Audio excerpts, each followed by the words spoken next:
ناظرین آداب، Maulana Azad national Urdu university کی جانب سے پیش کیے جانے والے اس تعلیمی پروگرام میں آپ کا خیر مقدم ہے۔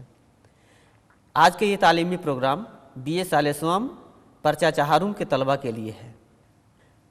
اس پروگرام میں ہم گفتگو کریں گے تنقید کے آغاز و ارتقاء پر، اور اس موضوع پر گفتگو کے لیے آج ہم نے زحمت دی ہے دہلی یونیورسٹی کے سابق صدر شعبہ اردو پروفیسر عتیق اللہ صاحب کو۔ عتیق اللہ صاحب کا اردو تنقید میں ایک اہم نام ہے۔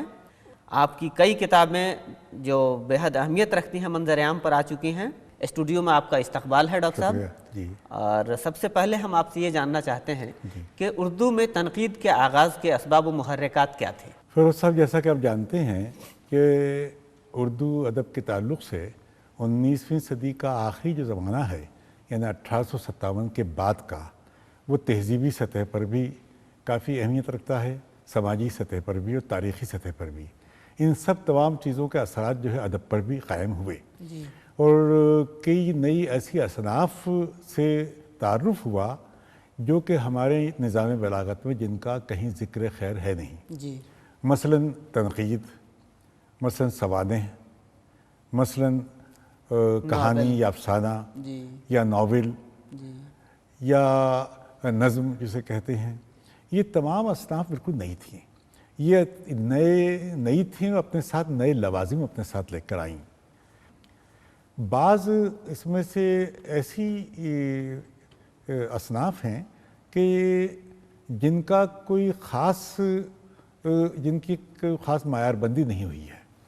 مثلا ہم یہ کہیں بھائی کہ نظم کا معیار بندی کیا ہے، اس کی حیت کیا ہوتی ہے، اس کے موضوعات کیا ہیں۔ ظاہر ہے نہ تو کسی کوئی خاص موضوع ہے نہ کوئی خاص اس کی حیت ہے۔ اسی طرح سوانح ہے، کبھی سوانح ناول کی شکل میں لکھی جاتی ہے، کبھی سوانح تاریخ کی سطح پر لکھی جاتی ہے۔ اسی طرح سے تنقید کی بھی کوئی خاص اس کی معیار بندی نہیں ہوئی، اور نہ تنقید کا لفظ حال ہی کے زمانے میں جانتے تھے۔ لیکن چونکہ یہ اس عہد میں سینسیبلٹیز تبدیل ہو رہی تھیں، اس کے اثرات ہماری فہم پر بھی پڑے، سوچنے سمجھنے کے طریقے بھی بدلے، ادب کو سمجھنے کا طریقہ بھی بدلا۔ چونکہ ابھی تک تذکرے لکھے جاتے تھے اور تذکروں کی اپنی ایک محدود رویہ تھا چیزوں کو جانچنے کا، لیکن حالی نے دو چیزوں کی طرف خاص طور پر انہوں نے بنیاد رکھی۔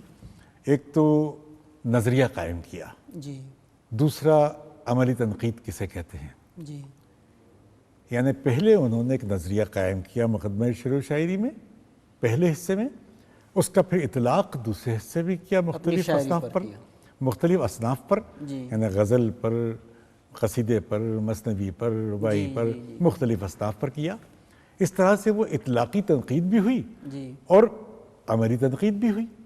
تو حالی کے ذہن میں یہ بات نہیں تھی کہ وہ کوئی ایک نئی صنف کی بنیاد رکھ رہے ہیں، ایک نئے طریقہ کار کی بنیاد رکھ رہے ہیں۔ انہیں بھی علم نہیں تھا، کیونکہ ان کے بعد امداد امام اثر آئے۔ امداد امام اثر نے بھی کچھ باتیں ان سے لیں اور کچھ باتیں نہیں بھی کہیں، لیکن ان کے یہاں بکھرا ہوا نظام ہے۔ کاشف الحقائق میں حالی کا ذہن بڑا مرتب ذہن تھا، اس لیے بہت سائنٹیفکلی انہوں نے چیزوں کو سمجھا تھا، معروضیت کے ساتھ پیش کیا تھا۔ یہ کام امداد امام اثر نہیں کر سکے۔ امداد امام اثر حالی کے مقابلے میں مغربی ادب سے زیادہ واقف تھے اور ڈائریکٹ واقف تھے، لیکن ظاہر ہے چونکہ مرتب ذہن نہیں تھا اور وہ توازن قائم نہیں رکھ سکے، اس وجہ سے، اور کوئی نظریہ قائم نہیں کر سکے، تو اس وجہ سے امداد امام اثر کی تنقید ایک طرح سے انتشار کی شکار ہو گئی ہے۔ لیکن شبلی ہیں، اب شبلی کے یہاں بھی جہاں تک سوال ہے کہ اگر ہم حالی اور شبلی کا موازنہ کریں تو یہاں بھی وہی سوال اٹھتا ہے کہ حالی کا ذہن جس طرح سے معروضی تھا اور مرتب ذہن تھا اور ایک تنقید کی زبان پیدا کر رہے تھے، شبلی وہ کام نہیں کر سکے۔ شبلی کی زبان کو تنقید کی زبان نہیں کہہ سکتے۔ شبلی کے یہاں کہیں تاثر آفرینی ہے، کہیں ان کا جمالیاتی طریقہ کار ہے، کہیں رومانی انداز ہے، جبکہ حالی کے یہاں معروضیت ہی معروضیت ہے۔ اس اعتبار سے شبلی کا ایک محدود ان کا تصور ادب ہے حالی کے مقابلے میں۔ تو یہ لیکن اپنے اپنے طور پر 19ویں صدی کے اواخر تک ان لوگوں نے جو بنیادیں رکھی تھیں اس کی بڑی اہمیت ہے کہ جبکہ ایک بالکل خلا تھا اس وقت انہوں نے کچھ نئے معنی بوئے جو بعد میں برگزار لائے. اس کے بعد پھر بجنوری عبد الرحمن بجنوری ہوں یا نیاز فتح پوری ہوں. سر میں ایک اور چیز یہاں سوال ذہن میں آتا ہے کہ حالی کے ذریعے اردو تنقید کا باقاعدہ آغاز ہوا، لیکن ہمارے یہاں جو تذکرے لکھے گئے اس میں بھی تو تنقیدی عناصر ملتے ہیں. صحیح ہے جی. تو ان کو ہم نقطۂ آغاز تسلیم کر سکتے ہیں کیا؟ دیکھیے تذکرے جو تھے، تذکرے ایک طرح سے صرف بیانات تھے، اسٹیٹمنٹس. جی جی جی. اور بہت محدود قسم کے تھے. شخصیات کا حوالے آ جاتے تھے درمیان میں، اخلاقیات پر تھوڑی سی گفتگو ہوتی تھی، کہیں فقرہ کشی کہیں چھیٹا کشی ہوتی تھی، اور اکثر تذکرے ایک دوسرے کی تقلید و پیروی کرتے تھے، یعنی دہرانے کا عمل تھا. تذکروں نے کہیں کہیں تحقیق کو فائدہ پہنچایا ہے. ہماری تحقیق میں بعض تذکروں سے بہت سی چیزیں دریافت میں کام آئیں، لیکن تنقید میں تنقید کے اشارے کے طور پر کہا جاتا ہے، تنقید کے اشارے کے طور پر کہیں کہیں جیسے میر تقی میر کے یہاں، لیکن عام طور پر تذکرہ نگار اپنے گروہ کی وجہ سے، اپنے گروہ بندیوں کی وجہ سے، اساتذہ کی گروہ بندیاں تھیں ان کی وجہ سے وہ کھل کر بات نہیں کرتے تھے. اسی وجہ سے اس میں بعض بیاضیں ایسی ہیں کہ اس میں تکرار تو ملتی ہی ملتی ہے، الحاق بہت ہو گیا ہے. یعنی یہ بھی کوشش نہیں کی گئی کہ کس شاعر کے جس شاعر کے کلام کو پیش کر رہے ہیں وہ ان کا ہے کہ نہیں ہے، بلکہ پچھلے تذکرہ نگار نے جو شعر پیش کیے تھے انہیں کو دہرا دیا گیا بغیر کسی تحقیق کے، اور اس پر کوئی تنقیدی آرا نہیں ہے، کوئی رائے نہیں ہے. اس لیے بہت محدود قسم کا تنقیدی رویہ تھا ان کا. یعنی نشانات ضرور ملتے ہیں اس میں تنقید کہہ سکتے ہیں، لیکن باقاعدہ آغاز حالی کے ذریعے ہی ہوتا ہے، مقدمہ شعر و شاعری کے ذریعے ہوتا ہے. اچھا سر، ایک سوال اور ہم آپ سے پوچھنا چاہتے ہیں کہ اردو تنقید کا تقریباً 150 سال کا جو سفر ہے، گفتگو میں آسانی کے لیے اگر ہم اس کو ادوار میں بانٹ لیں تو زیادہ مناسب ہوگا. اس کو کتنے ادوار میں منقسم کیا جا سکتا ہے؟ دیکھیے بہت صاف طریقے سے تو ہم اسے 5 حصوں میں تقسیم کر سکتے ہیں. ایک تو 19ویں صدی کا ربع آخر، پھر ربع اول 20ویں صدی کا جس کو ہم رومانی تنقید کہہ سکیں. ترقی پسند تنقید 1936 کے بعد وجود میں آئی، وہ ترقی پسند تنقید. پھر 1960-65 کے بعد جدید تنقید، اور پھر 80 کے بعد مابعد جدید تنقید. یہ 5 ایک طرح سے ہمارے یہاں اردو کے تعلق سے یہ سلسلہ ہے. پہلا جو دور ہے اس میں پوری طرح سے تنقید واضح نہیں ہوئی، یعنی تنقید جسے ہم کہیں کہ جس میں فلسفیانہ سطح پر معنی فہمی کی طرف تنقید نے ہمیں رجوع کیا ہو، یعنی تنقید کا کینوس اتنا وسیع نہیں تھا. لیکن یہ ضرور ہے کہ معروضیت کا جو سبق حالی نے سکھایا تھا وہ تنقید میں بنیادی حیثیت رکھتا ہے.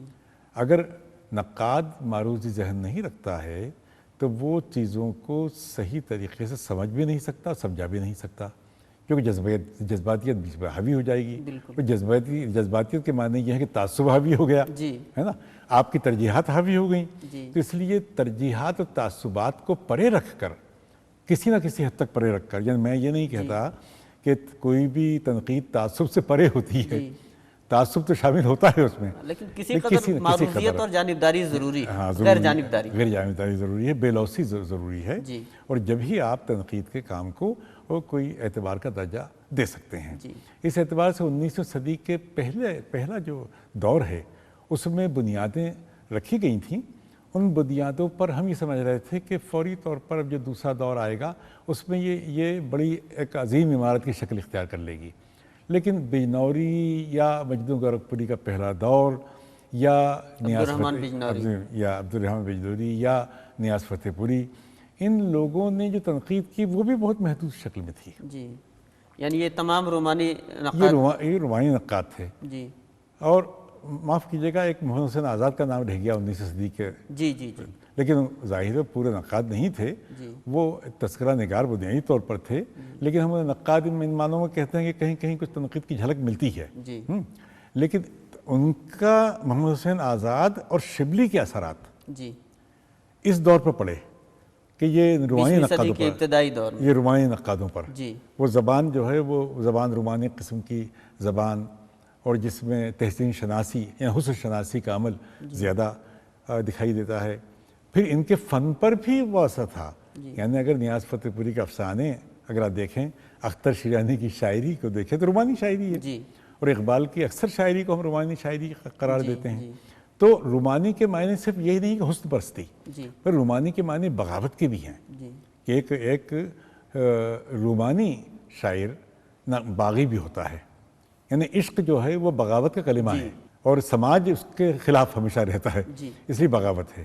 تو عشق کے کلمے کو جن لوگوں نے ترجیح دی وہ رومانی شعراء تھے، مثلا عظمت اللہ خان ہوئے، اختر شیرانی ہوئے، اور اس کے بعد بعض نظمیں مراجی کی بھی ایسی ہیں۔ پھر اسی زمانے میں حافظ جالندھری شاعری کر رہے تھے، ساغر نظامی کی شاعری فیض کی بھی ابتدائی نظمیں فیض کی ابتدائی نظمیں ہیں، اور خود مجاز کی ابتدائی نظمیں رومانی ہیں جس پر اختر شیرانی کے اثرات ہیں۔ تو رومانیت کا اثر بہت گہرا تھا ان لوگوں پر، اور وہ ترقی پسند تحریک تک قائم ہوا، اور ترقی پسند تحریک میں بھی شامل رہا۔ جی یعنی ہم رومان و انقلاب کی کشمکش کا جسے نام دیتے ہیں، وہ ترقی پسندوں کے یہاں بھی پائی جاتی ہے۔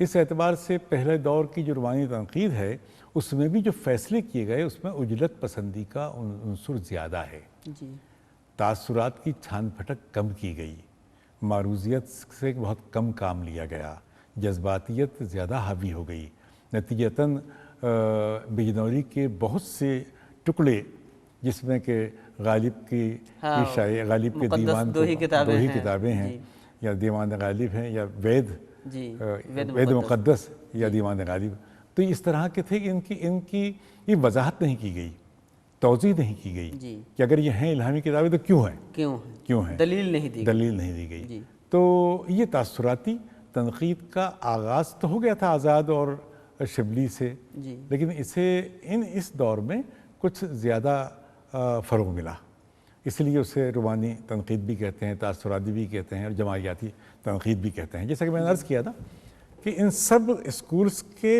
درمیان میں پردے ہیں، باریک باریک، وہ کبھی بھی معلوم ہوتا ہے پردہ ہے اور نہیں ہے، اتنا باریک ہے وہ پردہ کہ تاثرات میں جمالیات، میں تاثرات میں رومانیت، یہ سب جو ہے تمام اثرات ہر دور میں آپ ملتے ہیں۔ ہاں، ان سب میں ایک دوسرے سے کی تال میل نظر آتی ہے ان سب میں۔ تو اس کے بعد ترقی پسند تحریک سے کم یہ ہوا ایک فلسفیانہ تنقید کا دور شروع ہوتا ہے۔ جی، یعنی اب ہم تیسرے دور میں داخل ہو رہے ہیں، رومانوی تنقید کے بعد سے ترقی پسند تنقید کی 1936 کے بعد کی تنقید، وہ چونکہ مارکس اور اینگلس کے تصورات پر اس کی بنیاد تھی۔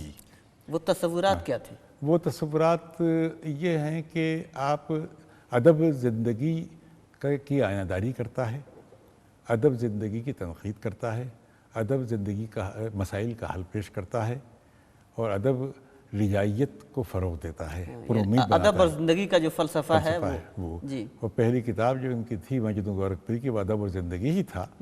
تو اس اعتبار سے جو جدلیاتی تصور ہے، یہ ایک ٹرم ہے۔ جدلیاتی سے مراد یہ ہے کہ تبدیلی، ایک دوسرے سے ٹکراؤ، کہ بیج ہے اس سے پیڑ بنا، پھر پھل آیا، پھر بیج گرا، اور پھر پیڑ بنا۔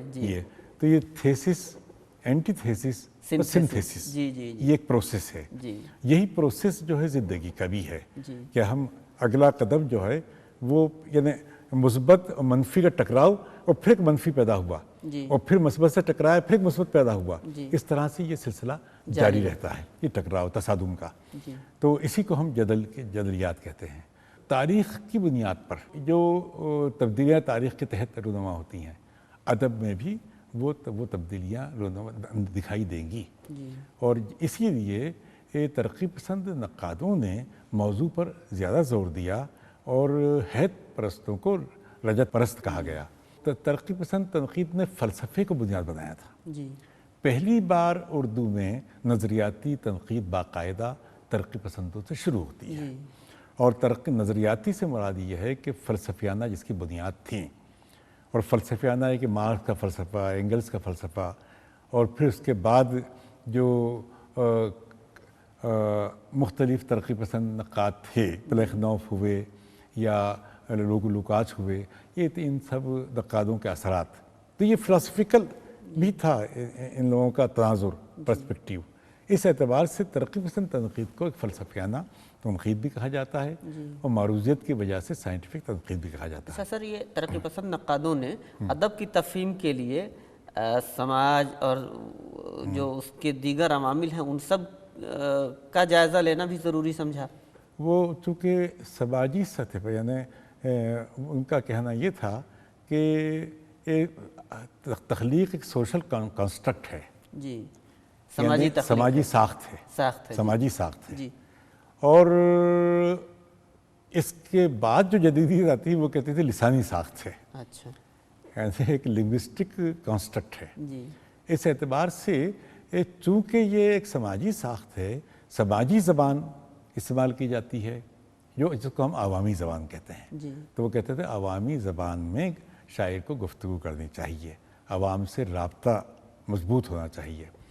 ترقی پسند تنقید کا زور جو ہے وہ 1947 کے بعد تھوڑا کمزور پڑنے لگتا ہے. جی. اور 1960 تک آتے آتے بعض نام تو ادب میں رہ جاتے ہیں. جیسے یہ اہم نام کون سے ہیں؟ مثلاً احتشام حسین جی بہت بڑا نام ہے، ممتاز حسین بہت بڑے نام ہیں. مجنو گورکھپوری کا پہلا دور تو غزل سرا وغیرہ سے تعلق رکھتا ہے جس میں رومانیت حاوی ہے. جی. لیکن 1936 کے بعد ان کے یہاں جو تبدیلی آئی تو اس وقت انہوں نے مارکسی تنقید کو اپنا حوالہ بنایا. جی. اسی لیے ان کے یہاں ادب و زندگی جو کتاب ہے وہ ترقی پسند تنقید میں بہت بڑا اہم مقام رکھتی ہے. بعض بنیادی باتیں انہوں نے واضح کی تھیں. جی. اور اختر رائے پوری جو تھے انہوں نے حالانکہ 1932 میں مقالہ لکھا تھا ادب الانقلاب، لیکن 1936 کے بعد ان کی کتاب کا نام ادب الانقلاب ہی ہے. جی.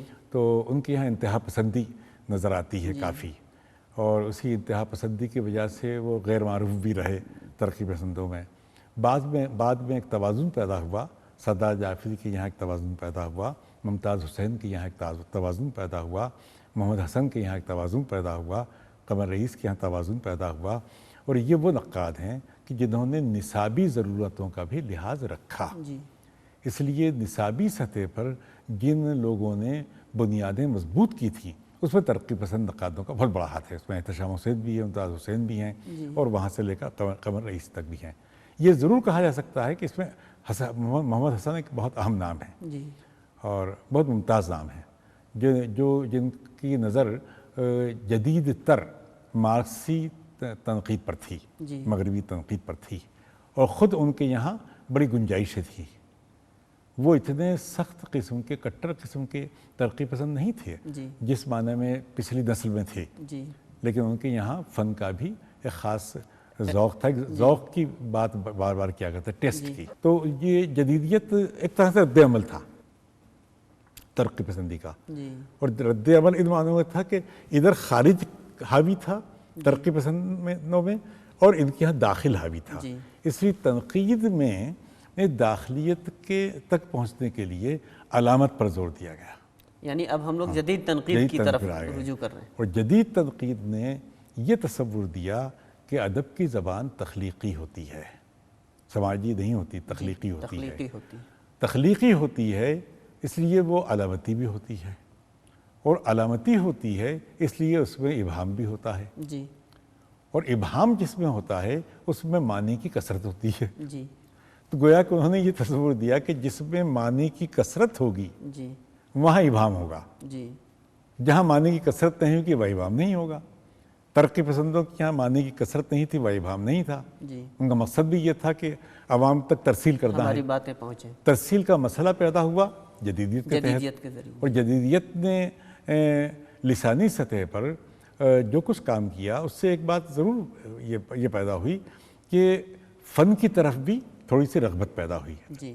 ایک نظریہ جو جمالیاتی نقطۂ نظر سے بھی تخلیقات کو دیکھا جانے لگا، اور علامتوں کے ذریعے، یعنی علامتی تنقید تو نہیں کہیں گے لیکن یہ ضرور کہیں گے ایک طرح سے یہ حیاتی تنقید میں معنی اور موضوع کی وحدت کا نام جدید تنقید تھا. معنی اور موضوع کی وحدت کا نام جدید تنقید. جی، دونوں کی وحدت کو دیکھتی تھی جدید تنقید کہ یہ دونوں الگ نہیں ہیں، ایک دوسرے سے متلازم ہیں، جی ایک دوسرے کے لیے لازم ہیں یہ. جی تو اس لیے دونوں کو علیحدہ نہیں کیا جا سکتا. اس لیے یہ جو ایک تصور تھا یونیفائڈ کانسیپٹ ان کا، ان معنوں میں جدیدیت نے لسانی سطح پر، حیت کی سطح پر اور تخلیقی زبان کی سطح پر بہت اچھے کام کیے اور تنقید کے کینوس کو بڑی حد تک وسیع بھی کیا. جدید تنقید میں کون اہم نقاد ہیں؟ مثلاً شمس الرحمن فاروقی صاحب. اس سے پہلے بھی جو کام کر رہے تھے حسن عسکری کر رہے تھے. ہم اسے جدید تنقید ہی کا حوالہ بنانا چاہیں گے.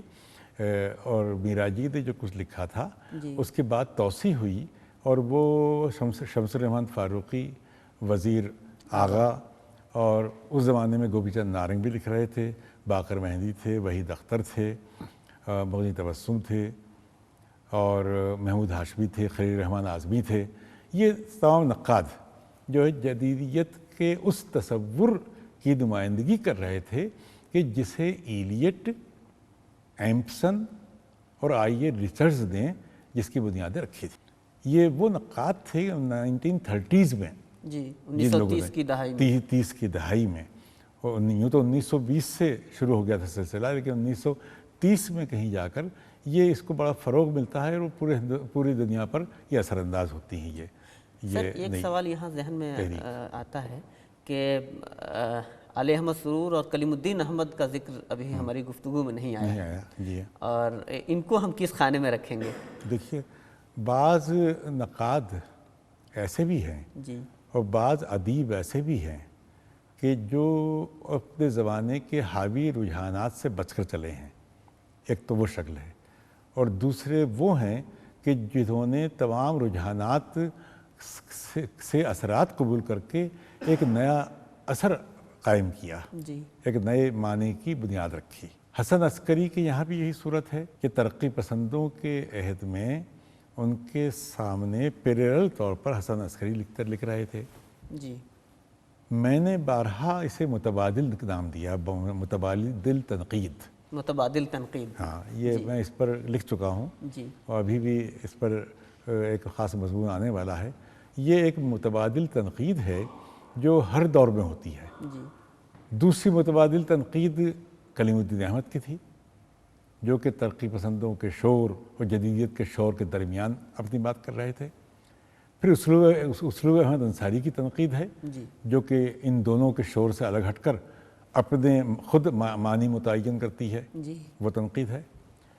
پھر اس کے بعد ہمارے دور میں پہنچتے پہنچتے بعض لوگ ایسے ہیں، مثلا وارث حلوی، اس کو ہم متبادل تنقید کا نام دیں گے کہ چونکہ وہ جدیدیت کے دور میں نہ صرف لسانی نقاد بھی نہیں ہیں اور نہ حیاتی نقاد ہیں، نہ ترقی پسند نقاد ہیں، وہ ایک متبادل نقاد ہیں جن کے ہاں تہذیب بھی ہے، تہذیب کا بھی تصور ہے، سماج بھی آ گیا ہے، نفسیات بھی حوالہ بنتی ہے کہیں نہ کہیں. تو یہ اس کو ہم ایک طرح سے بین العلومی تنقید بھی کہہ سکتے ہیں. اور سرور صاحب کو؟ اور سرور صاحب کا بھی یہ ہے کہ انہوں نے ہر رجحان سے اثرات قبول کیے. شروع میں ترقی پسندوں کے اثرات قبول کیے، بعد میں جدیدیت کے اثرات قبول کیے، اور پھر اس کے علاوہ علمی سطح پر ایکیڈیمیشین بھی تھے. وہ نصابی ضرورتوں کو بھی پورا کیا. تو ان کے یہاں وہ ایک متبادل نقاد ہیں ضرور، لیکن تشریحی انداز بہت زیادہ ہے ان کا. طالب علموں کو ذہن نشین رکھتے ہیں، تشریح زیادہ ہے. تو یہ دور ہوا اور جدیدیت نے جو بنیادیں رکھی تھی تو مابعد جدید نے اس سے انحراف کیا. مابعد جدید تنقید کا آغاز کس زمانے سے مانا جا سکتا ہے؟ یوں تو مغرب میں دیکھا جائے تو 50s کے آس پاس سے ہوتا ہے، ہمارے یہاں 80 کے آس پاس سے ہوتا ہے. ہمارے یہاں جو قمر جمیل نے یا فہیم اعظمی نے لکھا یا وزیر آغا نے یا گوپی چند نارنگ نے، ان لوگوں نے جو کچھ لکھا یا میں نے بھی جو کچھ لکھا ہے مابعد جدیدیت پر، ان تمام چیزوں کو سامنے رکھیں تو مابعد جدید یعنی ایک طرح سے بعض نقادوں کا کہنا یہ کہ جدیدیت کی توسیع ہے یہ، بعض کا کہنا ہے یہ الٹرا ماڈرنزم ہے، اور بعض کا کہنا ہے کہ یہ ایک نئی جدیدیت ہے. اس کی اہم خصوصیات کیا ہیں؟ ہم اس نے کیسے پہچانیں اس نے گے؟ قاری کو قائم کیا جی مصنف کے مقابلے میں، جی کیونکہ مصنف تو مر جاتا ہے، جی قاری زندہ رہتا ہے، تو جو کچھ بھی معنی اخذ کرتا ہے وہ قاری کرتا ہے، اور تفہیم کا سلسلہ ہمیشہ جاری رہنے والا سلسلہ ہے۔ جی اس لیے یہ معنی غیر مختتم ہوتے ہیں، کبھی ختم نہیں ہوتے، جی معنی ہمیشہ قائم رہیں گے۔ جی اور وہ کہتے ہیں کہ جیسے گلاس ہے، یہ گلاس خالی ہے تو اسے پانی بھر سکتے ہیں، جی بھرا ہوا ہوگا گلاس تو پانی کیسے بھریں گے؟ جی اسے معنی سے اگر بھری ہوئی تخلیق ہے تو معنی کیسے شامل کریں گے اسے؟ جی تو محمد جدید کہتی ہے کہ خالی گلاس ہے، خالی تخلیق ہے، معنی کو ہمیں بھرنا ہے، جی تو جب ہم معنی بھریں گے تو اسے یہ معنی گلاس قائم ہوں گے، خالی۔ معنی قائم ہوں گے، اس لیے وہ ملک میری، ملکیت میری ہی معنی، جی تو اس نے قاری کو ایک طرح سے پھر سے اسٹیبلش کیا۔ جی مابعد جدید تنقید میں کون سے اہم نام ہیں؟ جیسا کہ میں نے عرض کیا کہ وزیر آغا، قمر جبیل، فہیم اعظمی، ضمیر بدایونی، گوبی چند نارنگ، قاضی افضال اور چند اور نام ہیں جو برابر لکھ رہے ہیں۔ آپ نے سر تنقید میں اہم خدمات انجام دی ہیں، آپ خود کو کس خانے میں رکھنا چاہتے ہیں؟ میں چونکہ ان سب کی جیسا میں نے ابھی متبادل تنقید کا نام دیا ہے، جی تو آلٹرنیٹیو کرٹیسزم، بین العلومی تنقید، بین العلومی تنقید۔ تو میں تمام علوم سے جو بھی ایک خاص اس میں ایسی چیزیں ہیں جو کہ ادب کو سمجھنے کے لیے ہمیں کچھ نئے معیار دیتی ہیں اگر، تو پھر ہم اسے اخذ کر لیتے ہیں، اس لیے ہم کسی ایک مکتب فکر سے ہمارا تعلق نہیں ہے۔ جی بہت شکریہ ڈاکٹر صاحب۔ ناظرین، آج کی ہماری گفتگو یہیں ختم ہوتی ہے۔ ڈاکٹر صاحب آپ کا بہت شکریہ۔ آپ کا بھی شکریہ۔ خدا حافظ۔